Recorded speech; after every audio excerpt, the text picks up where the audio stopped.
Radio Classique, l'invité de l'économie.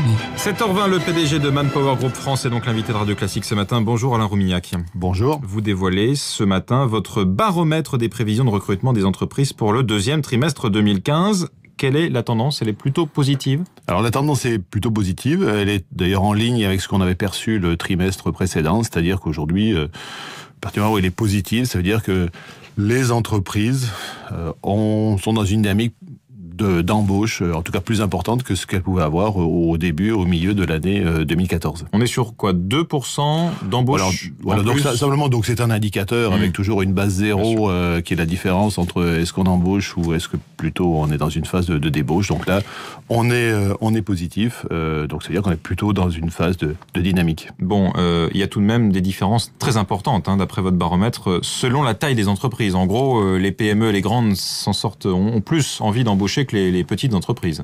Alors absolument. Donc, et je pense que c'est important de comprendre en plus comme psychologiste. Je pense qu'aujourd'hui, et on le voit au travers d'un certain nombre d'autres sujets. Je pense qu'il y a une inquiétude sur l'avenir de la part des patrons de PME, alors que je pense que les grandes entreprises anticipent que un certain nombre d'éléments macroéconomiques vont les aider dans leur dynamique, et donc elles repartent plutôt de l'avant et elles anticipent un certain nombre de recrutements. Sachant que les grandes entreprises sont évidemment portées aussi par l'activité hors de France, ce qui n'est pas le cas des TPE ou des petites PME. Alors sans doute, et puis ce qu'elles ont sans doute fait aussi, c'est ces dernières années, au travers des départs naturels, elles ont réaligné le niveau leur niveau de ressources avec leurs besoins, et aujourd'hui, en particulier aussi pour investir sur de nouveaux domaines, sur des domaines du digital, pour lancer de nouvelles offres, elles ont besoin d'avoir les compétences en ligne avec leur stratégie. Parmi les secteurs les plus dynamiques, il y a notamment les services aux entreprises. Ça recouvre quoi, ça ?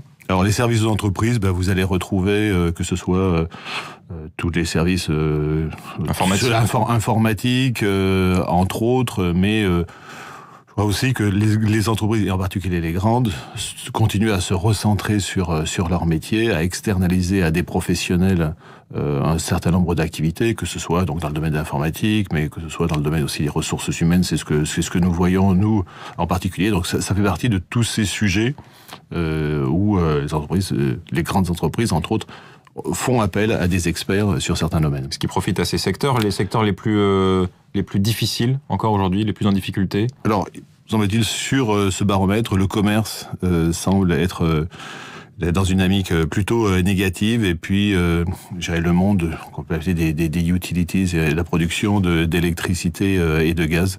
Bon, on est plutôt dans une dynamique négative, et puis des secteurs qui sont plutôt à l'étal, qui sont plutôt hôtellerie, restauration, et le secteur de la construction, ce qui est assez logique. Très très touché ces dernières années. Qui a été extrêmement touché.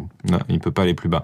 Comment se comportent les entreprises françaises? Dans quel état d'esprit sont les entreprises françaises par rapport aux autres pays? Est-ce qu'on embauche plus à l'étranger? Alors, il y a des dynamiques différentes. Bon, vous avez vu les chiffres de l'emploi américain. Donc là, il y a une dynamique importante. On est quasiment plein emploi aux États-Unis. On est quasiment plein emploi aux États-Unis. On sent des dynamiques importantes dans un certain nombre de pays.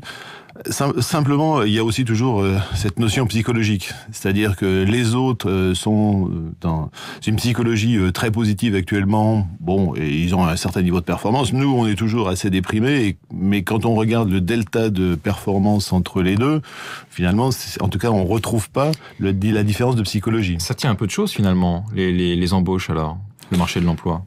Le marché de l'emploi, c'est l'anticipation du futur. Donc c'est une question de confiance. Est-ce que vous avez confiance dans le futur? Est-ce que vous pensez que votre activité va aller mieux demain? En général, les gens que vous embauchez, ils vont pas être efficaces tout de suite. Il va falloir les former, il va falloir qu'ils s'intègrent dans l'entreprise. Donc vous êtes dans des phases d'anticipation. Donc là encore, la psychologie est importante, et je crois que c'est important de bien noter la différence entre les grandes entreprises et les toutes petites entreprises. Alors on a le sentiment qu'au travers d'un certain nombre d'éléments, que ce soit ce qui a été la position des toutes petites entreprises sur le compte pénibilité, ou ce que l'on voit aujourd'hui aussi autour du RSI, un certain nombre de sujets qui, à mon avis, sont importants pour la psychologie des patrons de petites entreprises, et qu'à mon sens, il faut régler, parce qu'on sait bien que c'est quand même là que seront les gisements majeurs d'emploi dans l'économie française. Alain Roumillac, récemment, on a vu que les embauches en CDD continuaient de prendre le pas sur celles en CDI. Est-ce qu'on est toujours dans cette dynamique-là aujourd'hui en France ? Oui, alors simplement, je pense qu'on fait la confusion entre le flux et le stock. Si on reste sur le stock, depuis 15 ans, le CDI représente 83% de l'emploi salarié en France. Et simplement, c'est qu'au travers de ces dernières années, la durée du CDD a été divisée par 2.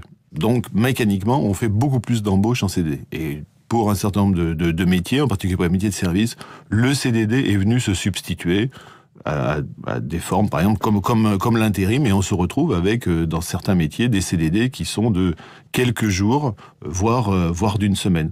Mais sinon, en gros, le stock reste le même.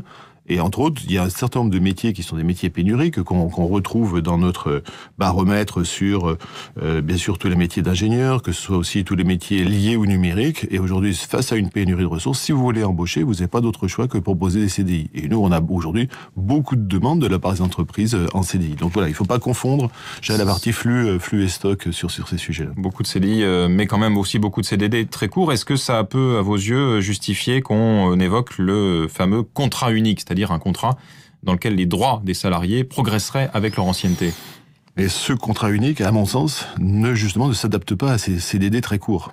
C'est-à-dire que si je pense que ça pourrait être une bonne idée pour des CDD, par exemple, à partir de 3 mois ou 6 mois, lorsque on est un peu inquiet de l'avenir, on n'a pas envie de trop s'engager, en disant, bon, voilà, mais si ça va bien, et c'est souvent ce qui se passe, ensuite la personne en CDD et se transforme en CDI. Mais par contre, si c'est...